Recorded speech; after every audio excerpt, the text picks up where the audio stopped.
Pregame.com. Welcome back to Pregame.tv. This is our final video of the weekend Sunday baseball action. Ken, we've got Washington at San Diego. This is going to be your free play. You know, we've got a pitching matchup of Herron versus Cashner, and Dan Herron, 6 of his last 7 starts, 3 runs or less. He's been pitching pretty good. I like the way he's pitched. I watched him in the opener, and he got shelled, and he was coming back off the DL. So I'm looking, this is a guy that I'm going to probably pay attention to because I'm going to keep going against him if he continues to struggle. But like you said, just one game where he's given up more than 3 runs, and in that game he only gave up 4 runs. I like the way he's pitching right now. He's keeping the team in the game, which is good news for Washington because they've been banged up. We saw Harper have to get some stitches. Worth has been on the DL. They've just been beat up physically, and if they can get healthy and get LaRoche's bat to get going. Now, he's hit a couple home runs, couple solo shots this week, but still hitting around 215, which is hurting as far as the middle of that lineup. Washington's still dangerous, and it's going to be that 1-2 race with them in Atlanta. Be interesting to see if both of them can qualify for the postseason. Yeah, San Diego, they had that little winning streak about a week, 10 days ago where they had put together 4 straight wins, and then they followed that up with 3 losses. Now they're back. We're taping on Friday. This is a Sunday game. They've won 2 of their last 3. They send Andrew Cashner to the mound. Now, this guy, he's been complete nails the last 2 games. Last 2 starts, he's gone into the 8th inning in both of those games. One against Miami, so maybe we can put an asterisk on that. We know Miami's not a good baseball team. But the other one was Baltimore. Baltimore's a good ball club. And he gave up 0 to Miami and 1 run to Baltimore. Kind of hard to, fault what he's done in the last 2 outings. I get to follow this guy closer, and I know a lot of people out there play fantasy baseball, and you really get to zone in, especially when that guy's on your team. I picked Cashner up, and he's paid dividends already. You guys in the fantasy stuff. Fantasies were different for me. It wasn't sports betting. There you go. But it was baseball, but another version.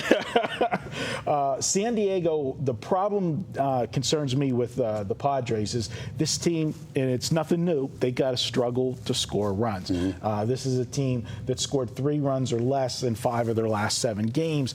So, if you want to back them, you've got to have a pitcher that's going to go out there and pitch, basically lockdown baseball. And that's kind of tough to do when you got to win games 3-2. Yeah, not a lot of room for error, as Volquez found out against Washington last night, and Strasburg got off the mat and went as deep as he's gone all season, or in fact in his career, into the 8th inning and helped Washington to that 6-2 victory. But you're right, you've really got to pitch well if you're on the hill for San Diego if you want to get a W these days, because like you said, they don't score a lot of runs. Well, you know what? This is your free pick. I've talked enough. Let's make it official. Let's do that. And the free play is not going to be San Diego. Like Marco said, tough to back a team that doesn't score a lot of runs. Not going to be Washington either. Going to go with the under in this game. I'm thinking I'm going to get a 7, maybe shaded a little bit to the under. Dan Herron has been good, as Marco said, only giving up more than 3 runs in his last 6 decisions just one time, and that was that game he gave up 4 runs, where on the other hand, San Diego struggles to score runs. Washington as well. In their last 6 games, only twice have they scored more than 2 runs in the last 6. Both of those contests, they did get 6 runs.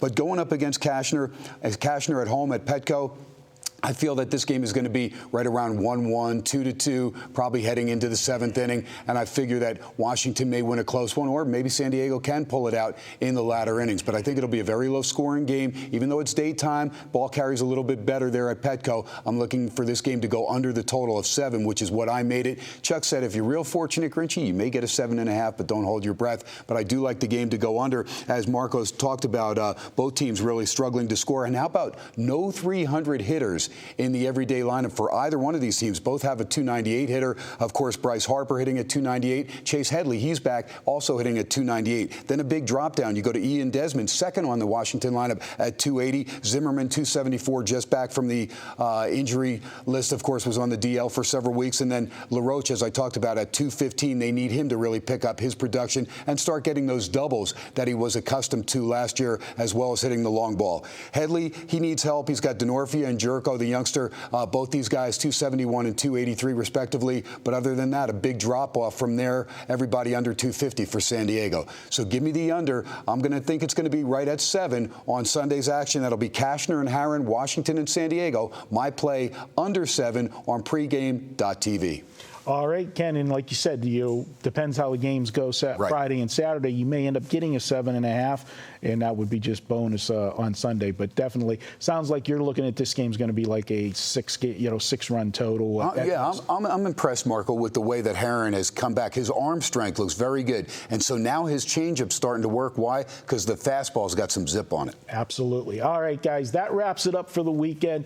He's Ken Thomson. I'm Marco D'Angelo.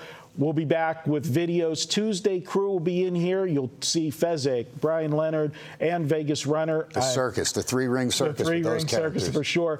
You're going to have somebody in studio next week with Ken. I won't be here next week. I'm going to be heading back to Pittsburgh for a weekend, get some horses racing back in PA. Got to go check up on them and give them a carrot or two and get them to the winner's circle. There you go, baby. Hey, you know what? As long as I can give you a few dollars to put on your horses, I'm good to go. All right, no problem. We'll talk to you guys next week. Enjoy your weekend and best of luck from pregame.tv.